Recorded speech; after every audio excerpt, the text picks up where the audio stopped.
राधे राधे भक्तों, भगवत गीता के 6वें अध्याय से ध्यान योग आपके सामने प्रस्तुत करने जा रही हूँ, तो आप इसे ध्यानपूर्वक सुने।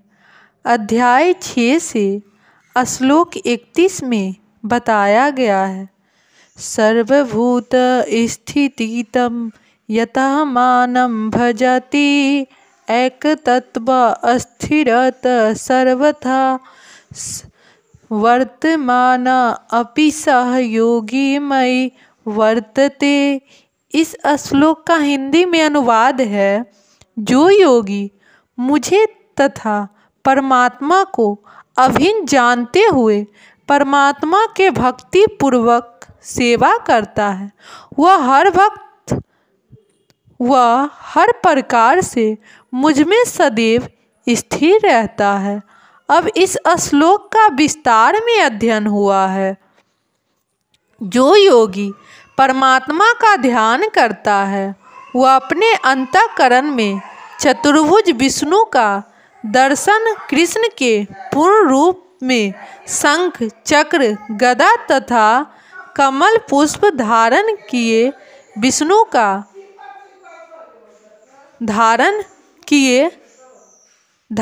किए करता है। योगी को यह जानना चाहिए कि विष्णु कृष्ण से भिन्न नहीं है। परमात्मा रूप में कृष्ण जन जन के हृदय में स्थित है। यही नहीं, असंख्यक जीवों के हृदय में स्थित असंख्यक परमात्माओं में कोई अंतर नहीं है। न ही कृष्ण की दिव्य प्रेमा भक्ति में निरंतर व्यस्त व्यक्ति तथा परमात्मा के ध्यान में निरंतर एक पूर्ण योगी के बीच कोई अंतर है। कृष्ण भावनामृत में योगी सदैव कृष्ण में ही स्थिर रहता है, भले ही भौतिक जगत में वह विभिन्न कार्यों में व्यस्त क्यों न हो। इसकी पुष्टि श्री रूप गोस्वामी कृत भक्ति रसामृत सिंधु में हुई है। कृष्ण भावनामृत में रत रहने वाला भगवत भक्त स्वतः मुक्त हो जाता है।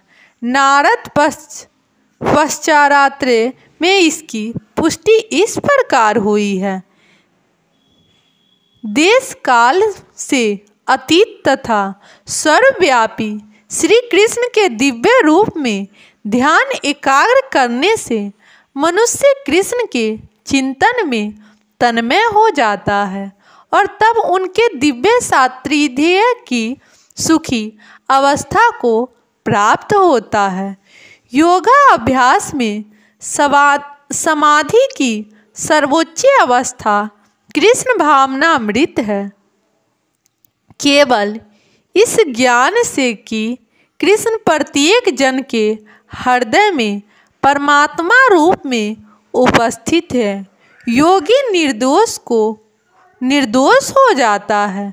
वेदों से भगवान की इस अचिंत्य शक्ति की पुष्टि इस प्रकार होती है, एकोपि सर्वबुद्धा यो भाति। यद्यपि भगवान एक है, किंतु वह जितने सारे हृदय में उनमें उपस्थित रहता है।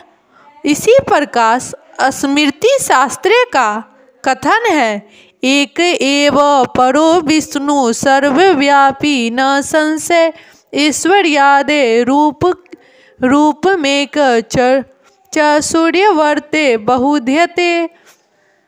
विष्णु एक है, फिर भी वे सर्वव्यापी है। एक रूप होते हुए भी अपनी अचिंत्य शक्ति से सर्वतः उपस्थित रहते हैं। जिस प्रकार सूर्य एक ही समय में अनेक स्थानों में दिखता है। श्लोक 32 में बताया गया है, आत्म औपमन्यते सर्वतः समम पश्यति यह अर्जुन सुखम वा यदि वा दुखम सहयोगी परमत। इस श्लोक का हिंदी में अनुवाद है, हे अर्जुन, पूर्ण योगी है जो अपनी तुलना से समस्त प्राणियों की उनके सुखों तथा दुखों में वास्तविक समानता का दर्शन करता है। कृष्ण भाव इस श्लोक का विस्तार में अध्ययन हुआ है। कृष्ण भावना भावित व्यक्ति पूर्ण योगी होता है। वह अपने व्यक्तिगत अनुभव से प्रत्येक प्राणी के सुख तथा दुख से अवगत होता है। जीव के दुख का कारण ईश्वर से अपने संबंध का विस्मरण होता है। सुख का कारण कृष्ण को मनुष्य के समस्त कार्यों का परम भोक्ता, समस्त भूमि एवं लोकों का स्वामी एवं समस्त जीवों का परम हितैषी मित्र समझना है। पूर्ण योगी यह जानता है कि भौतिक प्रकृति के गुणों से प्रभावित बंध जीव कृष्ण से अपने संबंध को भूल जाने के कारण 3 प्रकार के भौतिक तापों दुखों को भोगता है। और चूंकि कृष्ण भावना भावित व्यक्ति सुखी होता है, इसीलिए वह कृष्ण ज्ञान को सर्वतः वितरित कर देना चाहता है। चूंकि पूर्ण योगी कृष्ण भावना भावित बनने के महत्व को घोषित करता चलता है, अतः वह विश्व का श्रेष्ठ उपकारी एवं भगवान का प्रियतम सेवक है। न च तस्मा मनुष्यते कशिते प्रीति क्रियतम।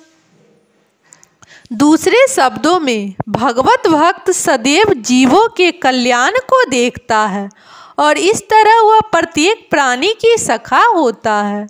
वह सर्वश्रेष्ठ योगी है क्योंकि वह सदा सुखाय सिद्धि नहीं चाहता, अपितु अन्यों के लिए भी चाहता है। वह अपने मित्र जीवों से द्वेष नहीं करता। यही वह अंतर जो एक भगवत भक्त तथा आत्मोत्तरित में ही रुचि रखने वाले योगी में होता है। जो योगी पूर्ण रूप से ध्यान करने के लिए एकांत स्थान में चला जाता है, वह उतना पूर्ण नहीं होता जितना कि वह भक्त जो प्रत्येक व्यक्ति को कृष्ण भावना भावित बनाने का प्रयास करता रहता है। राधे राधे भक्तों।